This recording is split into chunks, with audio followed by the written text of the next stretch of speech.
The Faggots and Their Friends Between Revolutions is a book by Larry Mitchell with illustrations by Asta.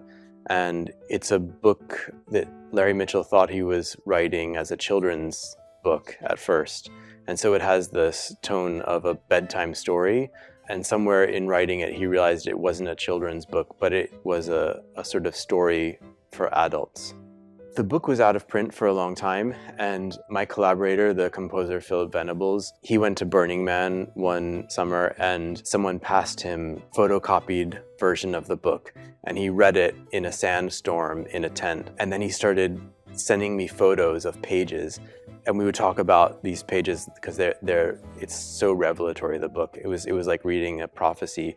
And because it had been out of print for so long, I hadn't really heard about the book until he started sending it to me. So then he found a PDF of it, and so he sent me the whole PDF. And at first, to be honest, we just started joking with each other.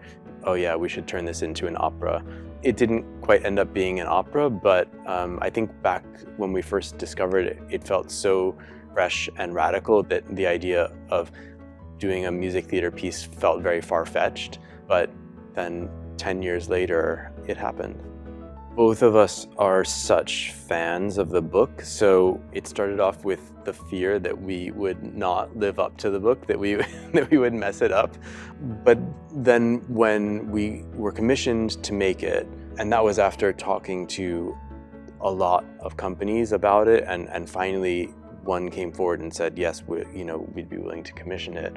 We wanted to find a way of creating this magical world of imagination that happens in the book, and also to kind of honor the structure of the book, which is quite episodic. And we're also interested in a way of creating a community on stage of people who come from different backgrounds, because that's one of the real strengths of the book. It talks about allyship, and it talks about how different communities can support each other. We have some people who come from the classical music world, some people who come from musical theater, some people who come from the dance world, some people who come from cabaret. It was a real kind of merging of different performance practices, different skills, and so we tried to, in a loving way, we tried to get everyone to do something that they're not used to doing, so that would really stretch them as performers. And I think that vulnerability creates something specific on stage that